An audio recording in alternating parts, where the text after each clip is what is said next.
Les 10 erreurs à éviter avec les graines de chia pour une perte de poids efficace et une meilleure santé. Je vais te présenter ici dans cette vidéo les 10 erreurs à éviter lorsque tu consommes les graines de chia. Je m'appelle Riti Datea de Healthy Riti, je suis micronutritionniste nutrithérapeute certifiée du CFNA. J'ai accompagné des centaines de personnes pour les aider à perdre du poids sainement, mais aussi pour retrouver un équilibre alimentaire pour une meilleure santé. Pourquoi les graines de chia sont essentielles à votre bien-être? Les graines de chia sont un outil précieux pour atteindre tes objectifs de perte de poids et améliorer ta santé globale, que ce soit grâce à leur richesse en fibres, leur effet rassasiant naturel, mais aussi leur profil nutritionnel exceptionnel. Elles contiennent des protéines, des oméga 3. Si tu souhaites en savoir plus sur les bienfaits des graines de chia, tu peux justement aller consulter une vidéo précédente sur le sujet. Lorsque tu commences un programme de perte de poids ou de rééquilibrage alimentaire, souvent on nous recommande d'introduire les graines de chia dans notre alimentation. Mais attention, certaines erreurs courantes peuvent transformer ce super aliment en obstacle à ta réussite. À la fin de la vidéo, je te donnerai une recette composée de graines de chia. Je t'expliquerai aussi à la fin de la vidéo comment recevoir cette recette, mais aussi d'autres recettes gratuites. Alors reste bien jusqu'à la fin de la vidéo pour découvrir tous ces cadeaux. Disclaimer très important, rappel très important, les informations partagées dans cette vidéo ont une visée éducative et ne remplacent pas une consultation médicale personnalisée, surtout pour les personnes qui ont des problèmes de santé.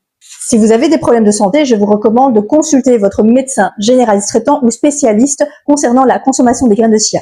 Erreur numéro 1, les consommer sèches. Alors le problème c'est quoi? C'est que manger des graines de chia sèches peut entraîner une déshydratation ou dans les cas extrêmes des blocages dans ton œsophage ou intestin car elles absorbent l'eau dans ton système digestif. En effet, comme les graines de chia absorbent vraiment une grosse quantité d'eau au fur et à mesure où elles sont dans le corps liquide, il est évidemment essentiel de ne pas les consommer sèches. Il y a quelques années, aux États-Unis, une personne a voulu consommer énormément de graines de chia sèches d'un coup, sans hydratation, sans les avoir trempées. Du coup, les graines de chia ont eu à ce moment-là une mauvaise réputation, mais c'est comme tout, un minimum de bon sens. Donc ici, l'erreur numéro 1 évidente, c'est de ne pas les consommer sèches. La solution, c'est quoi? C'est d'hydrater, de tremper vos graines de chia dans du liquide avant consommation. C'est très important. Souvent, on me pose en consultation et en formation quelle quantité de graines de chia pour quelle quantité de liquide. Alors, je vous recommande ce ratio. Le ratio, il est simple, c'est 1 cuillère à soupe de graines pour 5 cuillères à soupe de liquide. Ça peut aussi bien être de l'eau ou de l'eau de coco ou du lait végétal comme du lait d'amande, du lait à la noix de cajou, du lait aux noisettes. Et donc pour le temps de repos, ce que je recommande, c'est de les tremper minimum 10 à 15 minutes si tu n'as pas trop le temps. Si tu as un peu plus de temps, je te recommande de laisser tremper plus ou moins 30 minutes, à voire une journée ou une nuit. Peut-être que tu connais les overnight de chia. Ces overnight de chia, en fait, ont été trempés toute une nuit et en général, on les consomme soit au petit déjeuner le lendemain ou si on les a trempés le matin pour le goûter le soir, l'après-midi. Et de cette manière-là, tu obtiens une consistance gel. Dernière petite attention ici, c'est de vérifier qu'elles soient bien gonflées avant de les consommer. Erreur numéro 2, en consommer trop. Les graines de chia sont excellentes pour la santé, mais un excès peut avoir des effets indésirables, surtout pour les débutants. Tu peux avoir trop de fibres d'un coup si tu n'es pas habitué à manger suffisamment de fibres. Une cuillère à soupe contient environ 5 grammes de fibres, ce qui peut perturber ton système digestif si ton corps n'est pas habitué. Et si vous commencez à adopter une alimentation saine seulement maintenant et que, en tout premier lieu, vous commencez par les graines de chia, quand tu commences un rééquilibrage alimentaire, je te recommande d'introduire progressivement les graines de chia, même si elles ont bonne presse. Tu le vois partout sur les réseaux sociaux, on parle des graines de chia partout. Et comme je viens de le dire, elles contiennent énormément de fibres. Personnellement, depuis toute petite, je mange déjà beaucoup de légumes, beaucoup de fruits, et donc j'ai l'habitude de consommer énormément de fibres. Par contre, j'ai pas mal de patients et d'élèves en cabinet et en formation qui me disent qu'elles ont des soucis comme mentionné justement à l'instant au niveau digestif. Donc je te recommande vraiment d'introduire progressivement les graines de chia.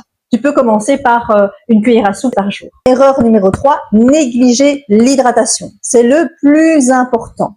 Que ce soit avec des graines de chia, que ce soit avec des légumes, que ce soit avec des fruits, que ce soit avec le reste, que ce soit même avec une mauvaise hygiène alimentaire, il est important de s'hydrater. Les graines de chia nécessitent beaucoup d'eau pour fonctionner efficacement dans ton organisme. Si tu consommes des graines de chia sans boire suffisamment d'eau, elles peuvent contribuer à la déshydratation au lieu de t'aider à rester hydraté. Alors, comment s'assurer d'une bonne hydratation? Je te recommande de boire au moins 2 litres d'eau par jour lorsque tu consommes des graines de chia, de les intégrer à des préparations déjà liquides, comme des smoothies, des yaourts, des laits végétaux, mais surtout, comme je l'ai dit précédemment, de bien tremper les graines de chia avant leur consommation pour qu'elles forment un gel. Observe ton corps. Si tu observes de la sécheresse buccale ou de la constipation, alors dans ce cas-là, il s'agit de signaux d'alerte. Erreur numéro 4, les utiliser comme substitut de repas. Dans une précédente vidéo, j'ai expliqué les bienfaits des graines de chia et cette vidéo a eu énormément de succès. D'ailleurs, je vous en remercie d'avoir commenté, d'avoir soutenu la chaîne grâce aux likes et aux abonnements liés, je pense, à cette vidéo concernant les bienfaits des graines de chia. Cependant, ce que j'ai constaté lors de ces commentaires, c'est que le message que je voulais faire passer n'était pas très bien compris. C'est-à-dire que simplement juste manger des graines de chia ne va pas résoudre tous vos problèmes, mais constitue une partie d'une approche globale d'une bonne hygiène de vie alimentaire et d'une bonne hygiène de vie générale. Malgré leur densité nutritionnelle, les graines de chia ne constituent pas un repas complet. Elles manquent de protéines essentielles, même si elles en ont déjà énormément par rapport à d'autres produits végétaux. Elles ne contiennent pas tous les macronutriments nécessaires. La solution, comme je viens de te le dire, c'est de les intégrer à un repas équilibré plutôt que de les consommer seuls. Erreur numéro 5, la qualité des graines de chia. Souvent, on néglige les pesticides. En consultation et en formation, je recommande de manger le plus souvent bio. De manière générale, nous sommes entourés de pollution et de pesticides. Nous vivons en permanence, nous consommons en permanence des aliments qui contiennent des pesticides. Alors les graines de chia classiques peuvent en effet, dans ce cas-ci aussi, contenir des résidus de pesticides qui au fil du temps peuvent affecter tes hormones et ta santé générale. La solution est d'opter pour des graines de chia biologiques et non OGM, même si elles coûtent un peu plus cher. Personnellement, je les consomme bio et je les achète soit sur Casidomi ou soit sur Amazon où on trouve quand même pas mal de choses bio à un prix raisonnable, rapport quantité-prix. Je trouve que c'est vraiment intéressant. Si tu es intéressé par les produits que j'utilise, tu peux regarder tout en bas dans la description où j'y ai mis les liens. Numéro 6, la conservation. C'est également le genre d'erreur que je vois souvent en consultation et en formation. C'est de mal conserver les graines de chia. Quelles sont les conséquences d'une mauvaise conservation?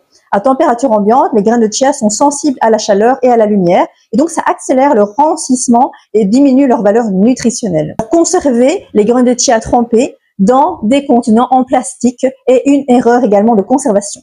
Les contenants en plastique contiennent des perturbateurs endocriniens, des PFAS qui risquent de se migrer dans les graines de chia. Alors, quelles sont les solutions? Quand vous les avez trempées, il est essentiel de les conserver dans un contenant hermétique en verre et au réfrigérateur. Alors, pour la durée de conservation, je te recommande de conserver des graines de chia trempées plus ou moins 3 à 5 jours. Si tu as déjà mis des choses dedans, mélangées avec des fruits par exemple, comme les fruits également ont une durée de vie, dans ce cas-là, je te recommande un maximum de 3 jours. Par contre, si tu conserves uniquement les graines de chia trempées, tu peux aller alors jusqu'à 5 jours grand maximum. Erreur numéro 7, c'est d'ignorer les allergies potentielles. Bien que rares, les allergies aux graines de chia existent et peuvent provoquer des réactions allant de légères irritations à des symptômes plus graves. Alors les symptômes possibles, c'est quoi? C'est des irritations cutanées, des problèmes digestifs, des difficultés respiratoires. Que faire dans ce cas-là? Si tu suspectes une allergie, arrête la consommation et consulte un médecin pour confirmation. Tu peux très bien avoir d'autres alternatives aux graines de chia dans ce cas-là. Personnellement, dans mes patientes et formées, je n'ai jamais eu de personnes allergiques aux graines de chia, mais qui sait, avec les allergies, on ne sait jamais. Dans ce cas-là, si tu suspectes une allergie et qu'elle est confirmée par ton médecin, je te recommande de consommer ces alternatives. Qu'est-ce qu'on a comme alternative? Nous avons les graines de lin, les graines de chanvre ou les autres graines comme les graines de tournesol, de courge. Erreur numéro 8, ajouter trop de sucre. Si tu me connais bien, tu le sais, le sujet des métabolismes glucidiques me tient à cœur. Même naturels, comme par exemple le sirop d'érable, le sirop d'agave ou de coco. Le sucre provoque des pics de glycémie qui entraînent des pics d'insuline qui favorisent le stockage des graisses. Souvent, je vois sur les réseaux sociaux, que ce soit ici ou ailleurs, des recettes de graines de chia, de pudding de chia avec du sirop d'érable, mais vraiment des grosses quantités, du sirop d'agave, les sucres de coco que je viens de citer.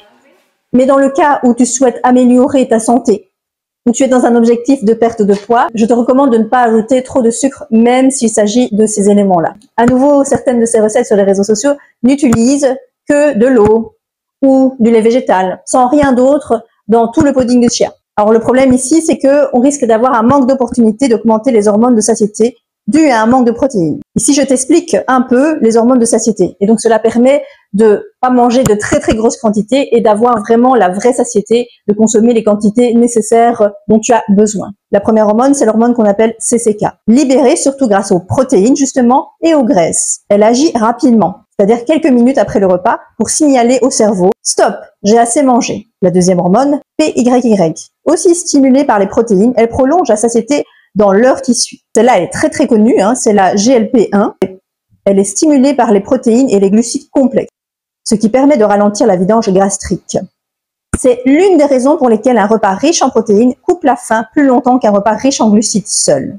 C'est un des principes de l'alimentation à IGBA que je prône, de ne jamais consommer des glucides seuls et de bien mélanger dans ton estomac les glucides avec des protéines dans ce cas-ci, on vient de le dire, des fibres, des lipides, mais aussi de l'acidité. Alors la solution ici, c'est quoi? Ajouter, par exemple, du yaourt protéiné, comme du yaourt de soja, du skyr ou du brebis ou du yaourt de chèvre. Je ne recommande pas de consommer des yaourts ou lait de vache naturels, encore moins 0% light, car ils favorisent la sécrétion d'insuline. Et plus vous allez sécréter de l'insuline en excès, plus vous allez sécréter des triglycérides en excès également. Erreur numéro 10. Garnir votre pudding de chia avec du granola du commerce. Ici, c'est surtout une question de choix. Personnellement, je suis un scanner d'étiquettes. Même dans des magasins bio, même dans des rayons bio, tu peux avoir des granolas du commerce qui contiennent énormément de sucre, qui sont à IG très élevé, à index glycémique très élevé. Souvent, ces granolas sont riches en sucres ajoutés et pauvres en protéines et graisses qui rassasient. La solution, c'est quoi? Je te recommande de faire ton granola maison. Justement, dans mon e-book gratuit de recettes, j'y ai mis un granola fait maison.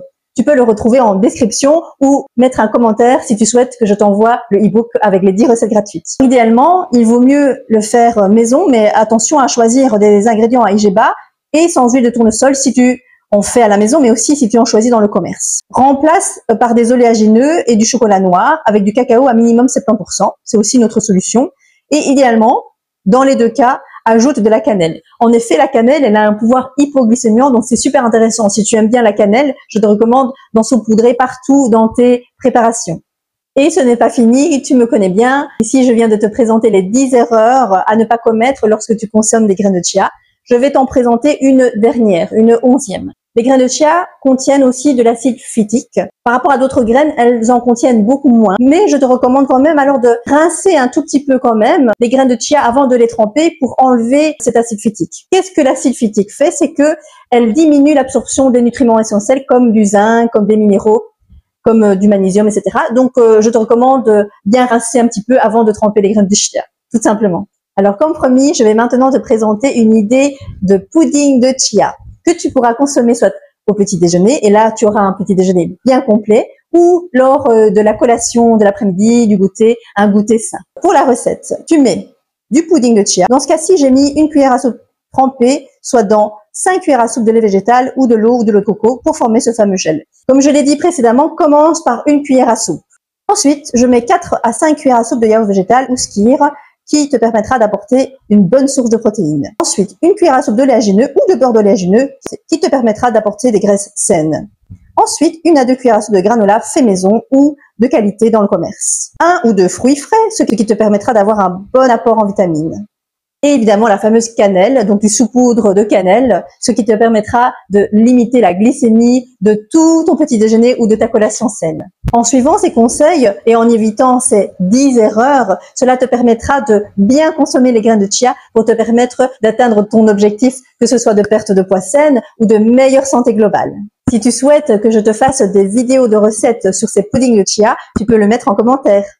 Si tu es intéressé par plus de vidéos sur le sujet, j'ai fait une vidéo sur les effets sur le corps de diminuer les consommations, d'arrêter la consommation de sucre pendant 21 jours. Tu peux la consulter ici. Si tu as aimé la vidéo et que tu l'as trouvée utile, tu peux liker la vidéo.